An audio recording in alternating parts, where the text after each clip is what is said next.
Thanks to, first and foremost, Blaze TV subscribers. If you're watching this on Blaze TV, we very much appreciate you. If you're watching it on YouTube, because you're a freeloader, I know. Don't be mad. I'm just joking, okay? But you are over on YouTube watching it.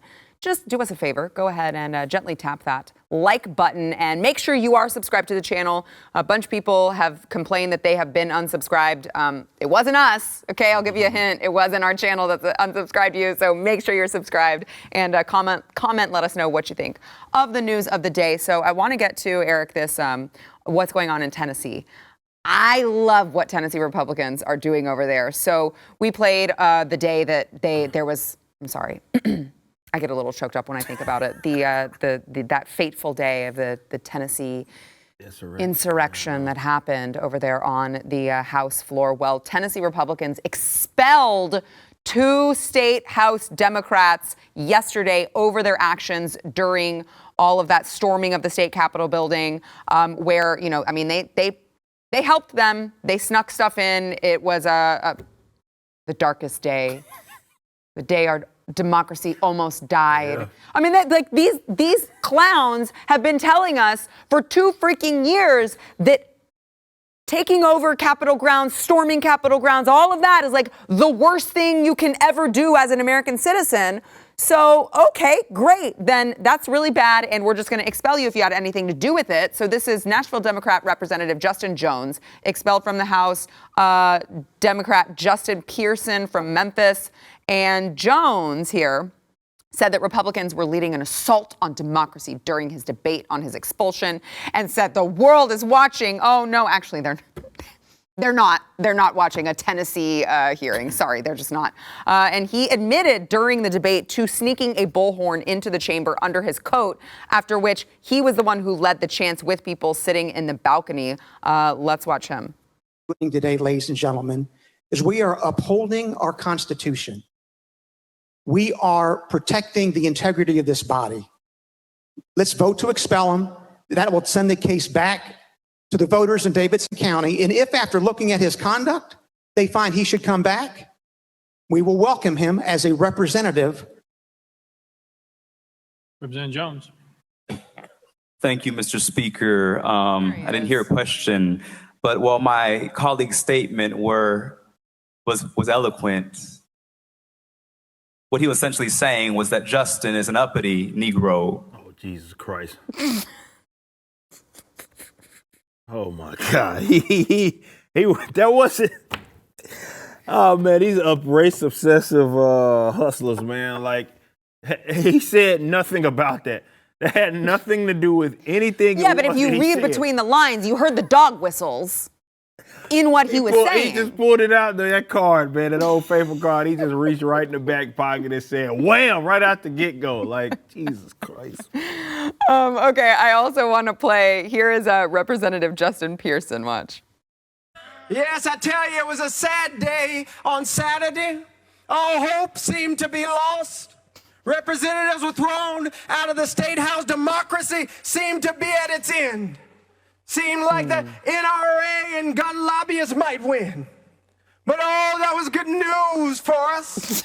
I don't know how long this Saturday in the state of Tennessee might last. But oh, we have good news, folks. We've got good news that Sunday always comes.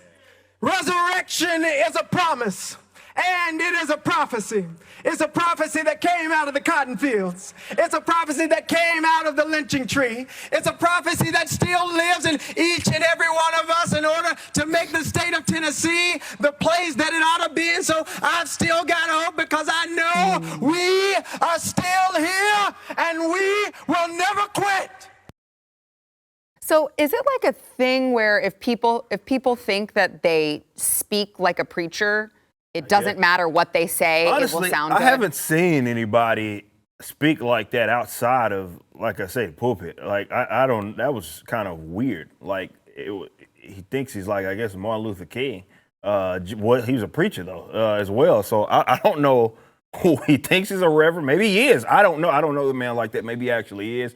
And it's just a direct crossover, and, he's kind of doing his thing there. But it's just... For me, all right, I said this before, like, okay, if you are with the whole January 6th, right, the day democracy almost died, and people kicked their feet up on Nancy Pelosi's desk, and that was the worst possible thing that one could do. And, we have an instance here where it's not the nation's capital, but, it's a capital nonetheless. And you have governmental property, right? They infiltrated the governmental property.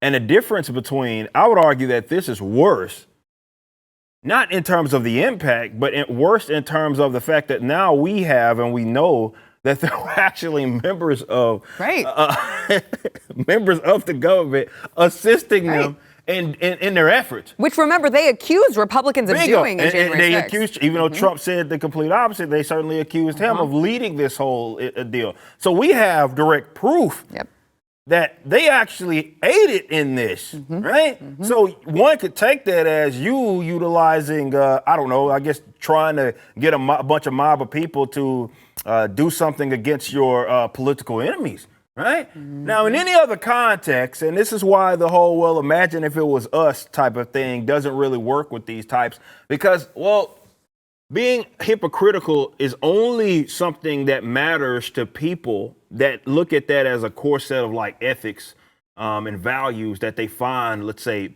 obnoxious or find bad. These guys don't at all. The analogy that I've used in the boxing ring that you heard me say all the time, where it's like entering in a boxing ring with someone that had told you, I'm going to low blow you. By the way, I bought off the referees and I bought off the judges.